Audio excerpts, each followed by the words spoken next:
Nous avons fait des expériences très importantes avec les pilotes de chasse de l'armée de l'air à Cognac. Cognac est un des plus grands centres de formation des pilotes de chasse. Nous avons fait un travail gigantesque.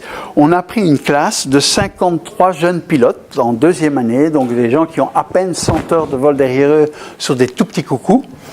Et on les a divisés en 3 groupes, donc 18 qui est ce qu'on appelle le groupe contrôle, c'est-à-dire on ne fait rien avec et on va voir après la différence avec les autres groupes.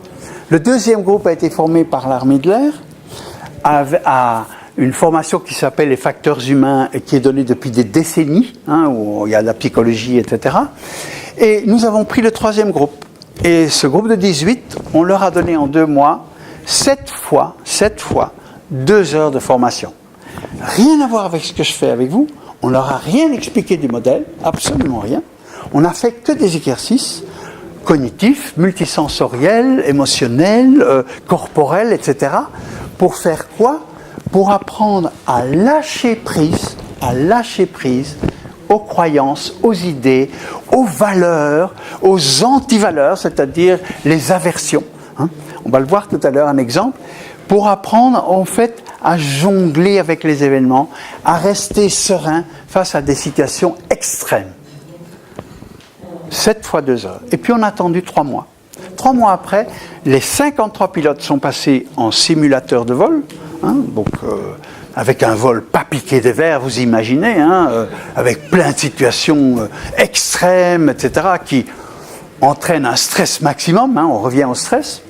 Et nos pilotes, puisqu'ils avaient appris, de par ces exercices, cette bascule de passer de mode automatique au mode préfrontal leur devenait de plus en plus naturelle. Pourquoi? C'est ce qu'on appelle la neuroplasticité du cerveau. Ce sont des théories aujourd'hui qui sont validées. Donc de plus en plus, en fait, on se rend compte qu'on n'a pas un cerveau une fois pour toutes. Le cerveau de ce soir ne sera pas le même que celui de ce matin. Ça bouge tout le temps. Il y a plein de tricotage et de détricotage qui se font dans notre cerveau tous les jours. Et en faisant ces exercices, on détricote les conditionnements pour, en fait, les rendre beaucoup plus à l'aise face à la complexité. Et donc, ils sont tous passés en simulateur de vol. Et puis on a étudié un peu plus de 40 000 données, physiologiques, cardiologiques, encéphalogrammes, erreurs de pilotage, un travail monstrueux. Eh bien, les résultats étaient au-delà de toute attente de tout le monde. Nos pilotes ont fait 2 fois moins d'erreurs de pilotage, 2 fois moins. Deuxième résultat, c'est que face aux situations totalement nouvelles, dans lesquelles ils n'avaient aucun protocole, où seul la sérénité permettait d'éveiller l'intuition pour trouver une solution ou comprendre d'où venait le problème, on avait 700% de mieux, 700% de mieux. Et 1 an après, j'ai envoyé une équipe, 2 personnes pour faire un film sur la réalité, où on interroge l'instructeur en chef, le commandant en chef, et eux témoignent de ce qui se passe. Et dans ces témoignages, il y a plusieurs choses, dont entre autres, l'instructeur en chef dit: les pilotes que vous avez formés, on doit presque plus s'en occuper aujourd'hui. Ils ont les réflexes et la façon de faire de pilotes qui ont des milliers d'heures de vol derrière eux. Des milliers d'heures de vol derrière eux. Un autre commandant dit, vous savez, à la formation, là, il y en a qui étaient très rebelles à ce que vous leur faisiez faire, mais ils étaient obligés de le faire. Eh bien, on voit combien ils ont changé. Mais eux ne le remarquent pas, parce qu'en fait, vous faites un travail de fond et les gens ne s'en rendent pas compte. Vous savez, parfois, on voit des gens, on dit, mais qu'est-ce que tu as changé? Mais lui ne s'en rend pas compte. Eh bien, voilà, c'est la prise de hauteur, c'est ce genre de travail. Et ce genre de bascule se fait quand vous faites des arts martiaux, du yoga, de la méditation, tout ça se passe aussi. Mais d'en être conscient, de pouvoir l'expliquer, le sentir en soi, ça donne un ancrage. Et ça, c'est important, parce que ça permet à la personne, à cette réalité d'être durable. 1 an après, eh bien, tous ces pilotes de chasse, en fait, cette transformation était durable et elle s'observait depuis lors pour toujours. Donc, ça, c'est quand même capital. C'est pas des trucs et des ficelles. Que se passe-t-il dans notre cerveau face à une situation complexe? Face à une situation complexe, ou bien vous restez avec vos idées bien limbiques et bien automatiques en disant c'est comme ça et c'est pas autrement. Et à ce moment-là, il se passe un phénomène, ça a été découvert ça a été validé en 2003 en neurosciences. Il se passe que, en fait, votre mode préfrontal, eh bien, il fonctionne comme une vigie. Et prenez l'exemple des caravelles qui allaient en 1500 et des, qui allaient du Portugal jusqu'au Brésil. En fait, le barreur, il était là derrière, il y avait une superstructure en bois, il ne voyait rien devant lui.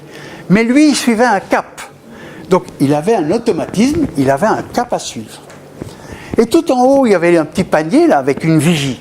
Alors dans les BD, c'est terre-terre, on connaît ça, mais ce n'était pas le but. Le but, c'était vraiment de voir les récifs bien avant les autres pour avertir de tourner à bâbord, à tribord, etc. Et en fait, notre préfrontal fonctionne comme une vigie. Lorsqu'il voit une difficulté, lorsqu'il voit que notre barreur est en train de suivre un cap alors qu'il devrait changer de cap, il va lui crier, il va lui dire « change de cap ». Alors, c'est-à-dire que c'est lui qui prend la gouvernance. La gouvernance était d'abord prise par le mode automatique, et lorsque le mode automatique entend le mode préfrontal lui dire « écoute, il faut faire autrement », il passe la gouvernance. Le problème, c'est quand il ne la passe pas. Il a beau crier, et l'autre dit non, c'est le bon cap, c'est comme ça. Et à ce moment-là, il se passe un phénomène tout à fait intéressant, c'est que le préfrontal envoie un signal au territoire reptilien pour dire il y a un danger. Vous vous rappelez tout à l'heure, danger égale stress. Eh bien, en fait, le danger, lorsqu'il est averti par le mode préfrontal, c'est pour dire il y a un danger de rester pensé avec votre mode automatique. Et en fait, on peut dire, et ça c'est extraordinaire, c'est qu'au fond, l'humain a en lui une partie du cerveau, son intelligence préfrontale, qui l'avertit à travers le stress qu'il y a bien quelque chose à découvrir, à sentir, à comprendre, qu'il y a une valeur, une antivaleur, qu'il y a ceci ou cela.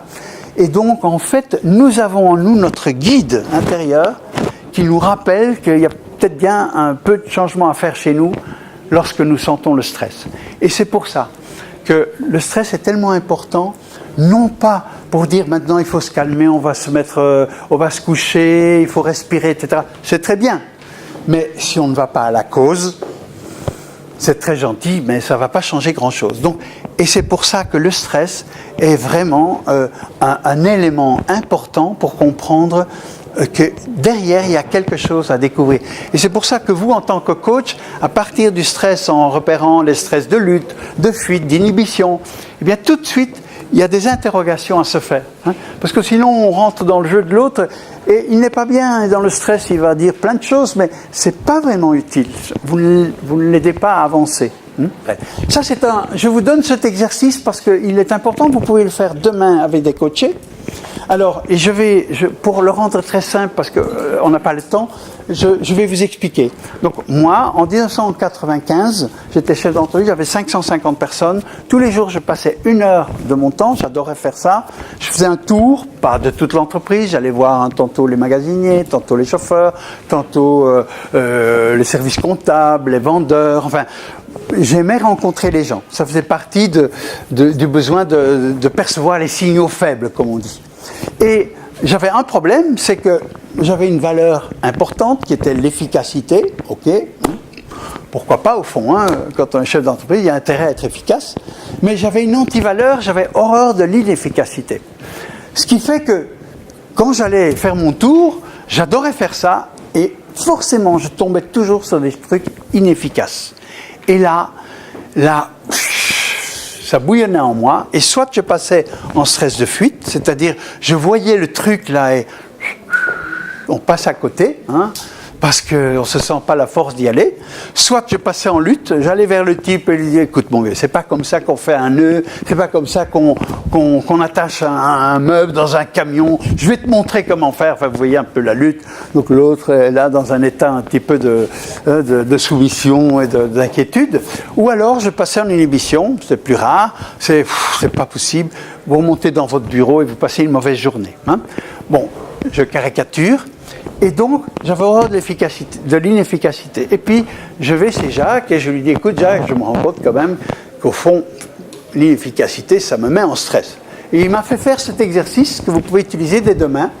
Et il m'a fait écrire efficacité, inefficacité. Et puis, il m'a demandé, cite-moi 15 avantages de l'efficacité.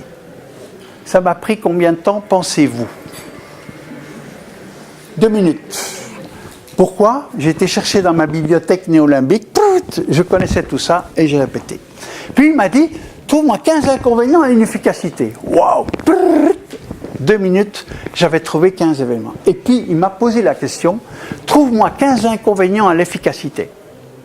Et là, je vous assure, je l'ai regardé, attends, repose la question. Parce que ça ne fait pas partie de ma bibliothèque. C'est des choses...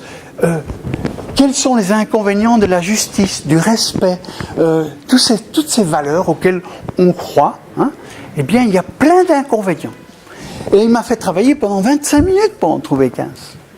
Et puis, il m'a demandé 15 avantages de l'inefficacité. OK? Eh bien, pendant 30 à 40 minutes, j'étais en mode préfrontal par la curiosité, la nuance, la relativité, etc. J'ai été chercher des choses auxquelles je n'ai jamais pensé. Et puis il m'a demandé, quelle est la leçon que tu as apprise? Et alors là, je lui ai dit, j'ai compris une chose, enfin 2 choses. La première, c'est que l'homme le plus inefficace de l'entreprise, c'est moi. Parce que face à l'inefficacité, j'étais inefficace. Donc, non mais c'est ça. Hein, il faut se rendre compte de la réalité. Et qu'est-ce que j'ai fait le jour d'après? Je m'en rappelle comme si c'était hier. Je me suis promis de donner 4 heures pour faire le tour, pour rencontrer les gens. Et là, j'ai vu plein d'horreurs. Et chaque fois que j'ai vu des horreurs, j'avais un grand sourire. Pourquoi? Parce qu'en fait, toutes les choses inefficaces étaient des sources d'amélioration. Mais il faut les aborder de façon sereine, voir le pourquoi. Est-ce que la personne n'était pas formée, il n'était pas motivé, il n'avait pas les moyens, il n'avait pas les bons outils. Et on va en profondeur, on va dans les causes profondes. Eh bien ça, c'était une leçon de vie pour moi face à l'efficacité, parce que, je vous assure, j'étais en réaction immédiate quand je voyais ça. Aujourd'hui, je suis assez cool face aux choses qui ne vont pas, parce que ça me donne beaucoup plus de force pour le réaliser, pour apporter des transformations. Vous pouvez faire ça, alors avec des managers souvent, la réussite et l'échec. Les gens qui ont horreur de l'échec, ils ne prennent pas de risques et réussissent jamais. Donc, c'est important. Et amener les gens à faire ce travail. 1, 2, 3, 4.